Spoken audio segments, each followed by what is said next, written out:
Hi, everybody. Welcome to The Oldish. Today, we're tackling the subject of long-term care. Indeed, we are. My name is Karen Brown. I'm the publisher and editor of The Oldish, and I am happy to have you join us. I'm happy to have you like our page and follow us on whatever social platform makes you happy. We're on Instagram, Twitter, Pinterest. We're just everywhere. Well, we're not on Snapchat because I don't get Snapchat, but at any rate, I'm glad you're here. I hope you like our page, and then you can follow all of our live broadcasts and our posts. Speaking of posts, on the weekend, I watched an episode of Marketplace, which is a CBC TV production, and it is known for its investigative journalism. So that was a very interesting show for me to watch. I came away from that absolutely spinning. In fact, I've watched it 3 times since then. The episode in question had to do with long-term care and in particular staff to resident ratios, which resulted in a woman passing away because nobody could hear her or tend to her in an Ontario facility. And in Newfoundland, a woman who is attacked by other residents who have dementia. They're all in a dementia unit. And there just aren't enough staff present when they're needed. Now, I want to say right off the bat, 2 things. Number 1, this is not an Ontario or a Newfoundland problem. This is not even a Canada problem. This happens absolutely everywhere. So don't take this as being, a slight to your town, your province, or your country. It is a pervasive problem absolutely everywhere. The second thing I want to say to you is that over the last 20 plus years, I have been in so many long-term care facilities and nursing home care facilities, and I can tell you that the staff care. They care a great deal. So I don't want any staff out there thinking we're slamming them. We're not. Any given facility can only have the number of people that their budget allows them to have. Let's just be clear about that. So I want to take a look at this article that I posted and some of the comments that our readers made because they're very insightful. So this is the post that I did on Monday. You can go to it, and that is a clickable link, and you can watch the program. It's about 40 minutes long. Very, very interesting. Now let me just slide down here because after I posted it, I invited our readers to comment, and they sure did. Okay, so Lynn says, Lynn is a person who comments on our posts a great deal. So thank you, Lynn, for your dedication to being there for us and for reading our stuff. The problems go deeper than this. I'm outraged that nothing's been done. Why can't the unions support their members? That's a very good point. So not all of the workers in a care home are unionized. It goes province by province and sometimes even facility by facility. Some of the PSWs are in associations rather than unions. The point is well taken, though. Why don't the unions or the associations stick up for their members? That's a very good point. Kate says she wants to see the owners of these places and the governments get their sorry asses to the table. True. It is mostly governments, though, I will say, because again, the owners of the facilities that are government funded, so we're not talking about private facilities here, we're talking about government funded facilities. They get X number of dollars, and we'll address that in a little bit.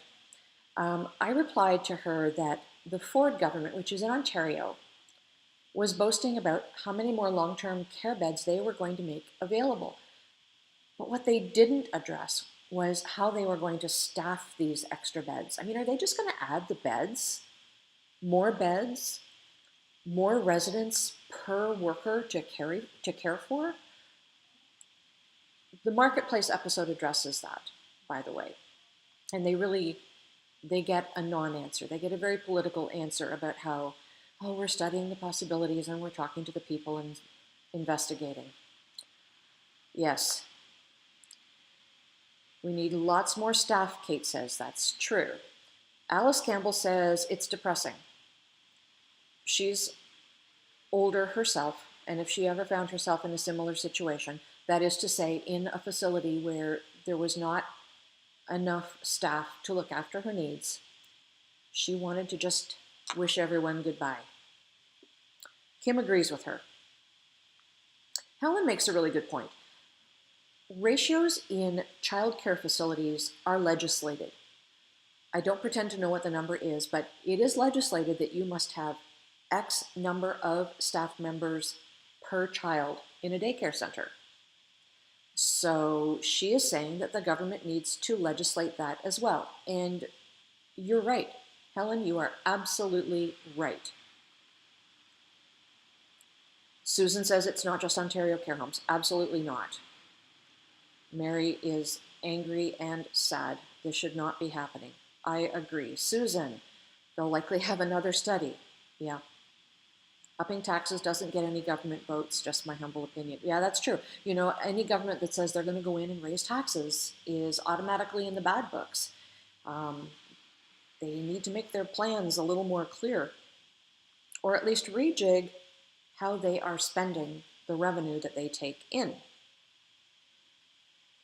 Elizabeth, our family can consider themselves lucky. Her husband received terrific care. And that's good. Elizabeth, it's true. Not every facility is in this sort of predicament. I fear that the more you can pay for a facility, the greater the care that you're going to get. But the people who in Ontario pay $3,000 a month, and they're still paying on top of that for medications and incontinence briefs and hairdressing and whatever else needs to be paid, they're probably the ones who are not getting the staff to patient ratio or resident ratio that would be appropriate. Barbara is saying that she talked to a friend who works in a home and she's very frustrated. Yes, the nurses and the RPNs and the PSWs, they are all incredibly frustrated. They're very caring people, absolutely. Kim says every room in every facility should be equipped with cameras. Yes, a lot of people are doing that privately. I'm not so sure what it tells us. I guess you can tell sort of after the fact, if you review the tapes, what has happened, what caused something to happen. You can say, you know, my mother called for help and didn't get anybody to come and help her for an hour. It doesn't really help the resident to staff ratios. Now, here's another facility that was in the news just today. And this is really interesting. Sherbrooke Community Center in Saskatoon. And I believe I was in that facility a long, long time ago. Now, they take a slightly different approach to care. They are not without their struggles in terms of staff to resident ratios, but they approach it very differently. They let people, this is a really interesting article to read, by the way, and there is a video, Balancing Risky Behavior, Independence is Goal of Innovative Seniors Care Home, and it's on CBC. So you can take a look at that. So in this facility, people are permitted to have the kind of life that they really want to have. The bulk of suffering for people who are frail or disabled is really due to a malaise of the spirit, to the loneliness, the helplessness, and the boredom. That's a very good point. Now, in some long-term care facilities, people who are regarded as a danger to other residents or to themselves are kept in their rooms.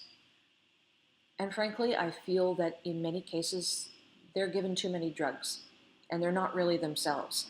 In this facility, however, in Saskatoon, if you want to dance in the hallway, you dance in the hallway.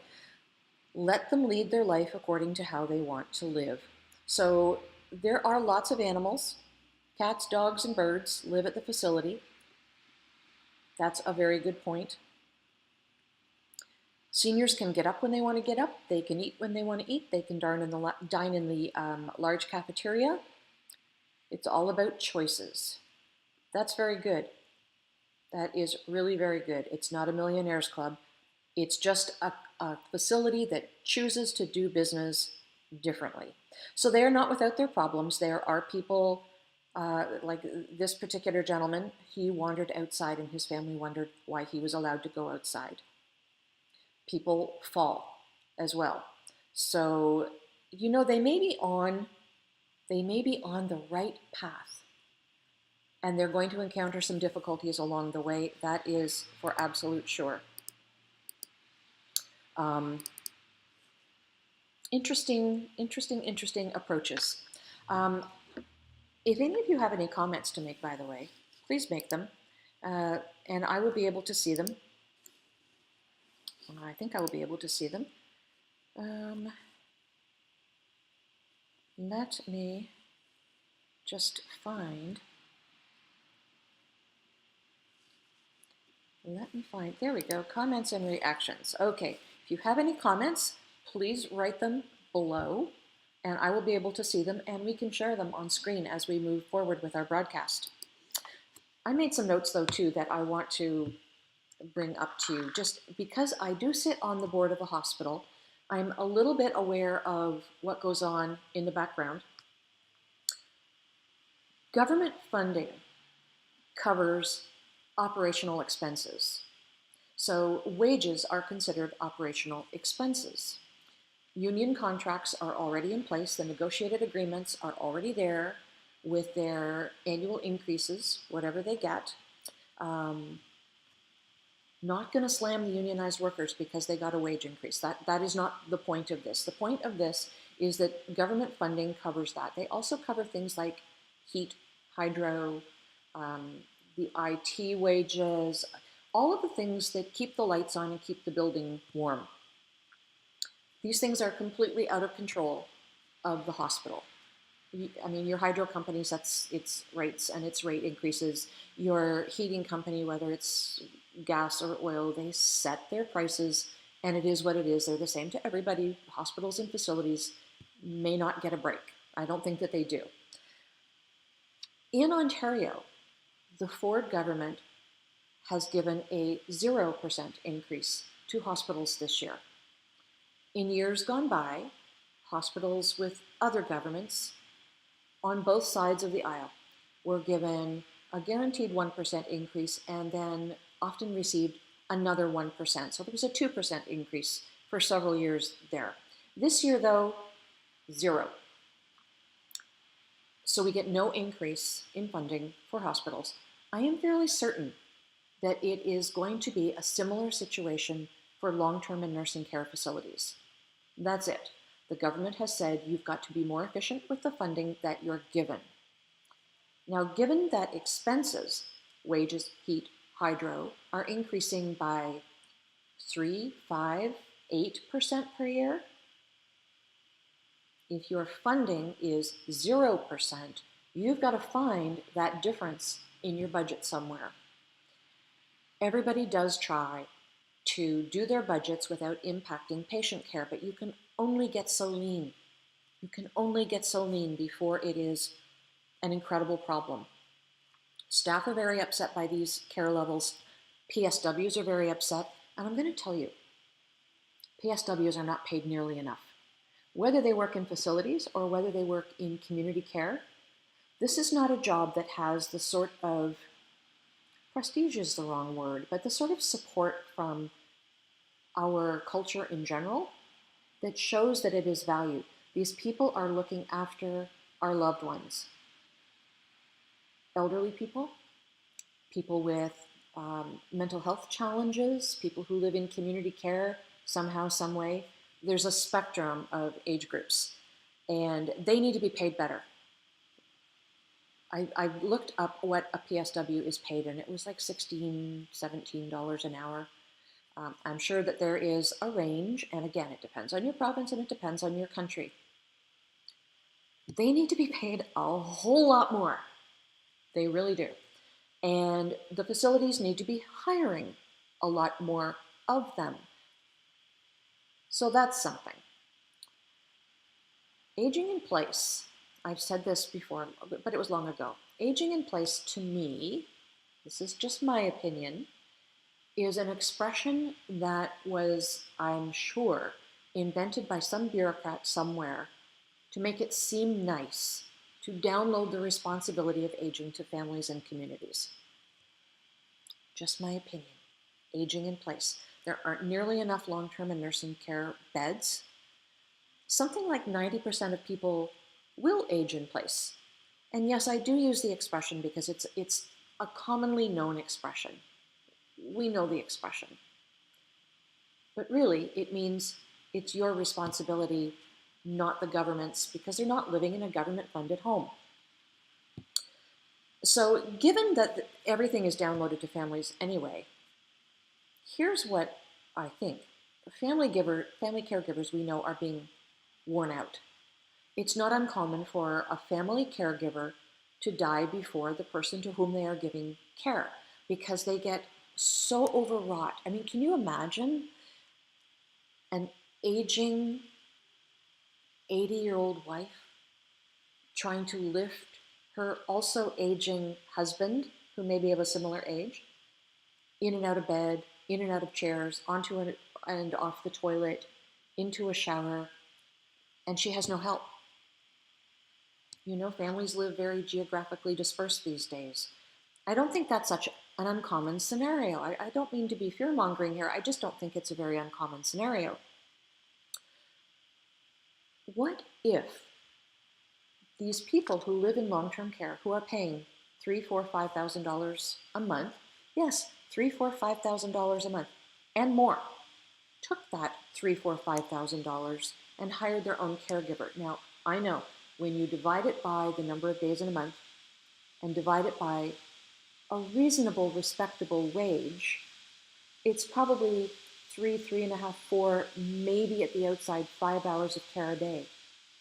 But that's more care per day than some people are able to access now.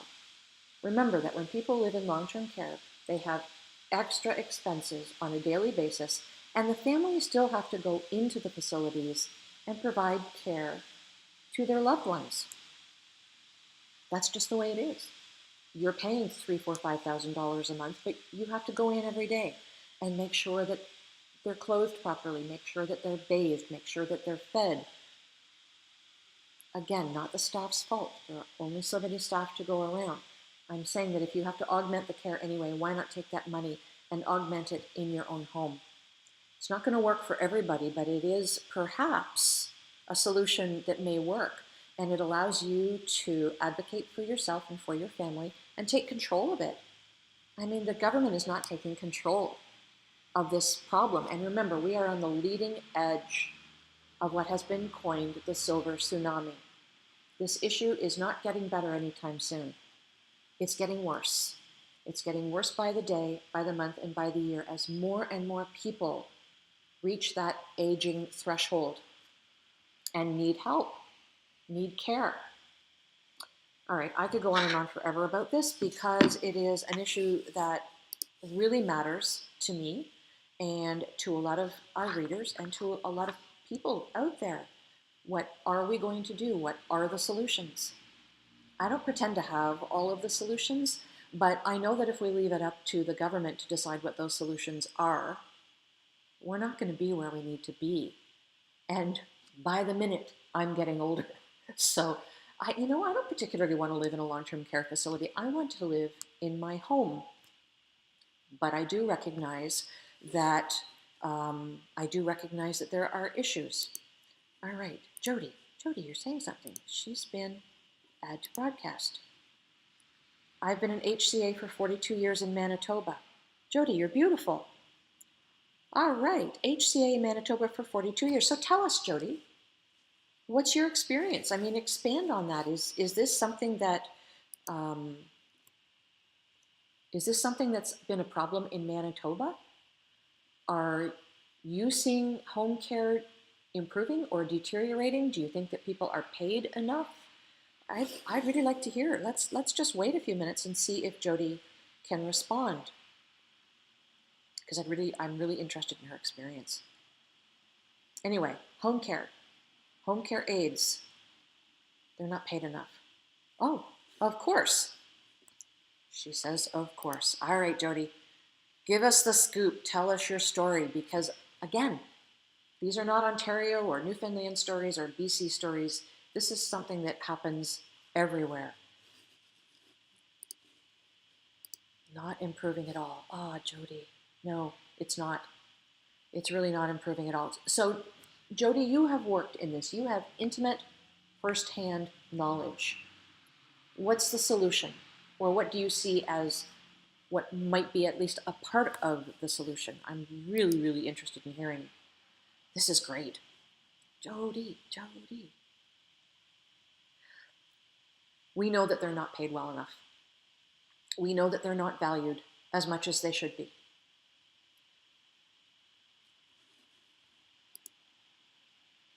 Done personal care and home care, folks just don't get what they deserve. You're right. You're right. How do we get them what they deserve, Jody? They need to be paid more money. I'll bet you're going to tell me that, that's true, that people, home care aides and in personal care homes, they need to be paid more money so that the position is valued and that there is appropriate training. And I'm also going to imagine that the various governments need to make sure that there is a legislated staff to resident ratio. Do you think that's true, Jody? I don't have an answer for that. We need more qualified staff, not just number of staff in a building. Yeah, you're right. So the training piece is really important. The training, and if you're trained, you need to be paid more. Just saying. Excellent. Jody, I'm so grateful to you for adding to the conversation. Yes, she says, yes, that's true. Yeah, if you're qualified, you need to be trained. If you're trained, you are qualified and you need to be paid more money. Yep, that's true. Thanks, Jody. All right, if anybody else has anything that they want to say, leave it below in the comments of this broadcast. And we'll circle back and read them all. We can have an ongoing conversation for sure. And again, I don't think any of us have any answers, but maybe some of you have come up with some innovative solutions that work for your family. Or maybe you're laying the groundwork for your own older age. Ah, Jody, here she is. Sometimes you can train all you want, but if common sense is there, you're stuck with problem staff. Yeah, that's true. That is true. Absolutely. Absolutely. You can't legislate common sense, can you? You cannot legislate common sense. True. Anyway, so let's carry on and let you carry on with your day. But as I say, comment below. We may not have the solution because I don't think there is any one solution. Everybody ages differently. Everybody's aging experience is different. Every family dynamic is different. But in discussion, maybe we can come up with a bit of a smorgasbord of ideas that can be adapted for this family or that family. You never know. If we don't talk about it, we're not going to bring the issue forward. Let's show it some light and show it some love and see what we can come up with. Until next week, everybody, please be aware that it does take a village to age a senior. And let's all show some love to those hardworking nurses and personal care workers who look after our aging seniors when you see them in the facilities or maybe they're your next door neighbor. Okay, everybody, take care.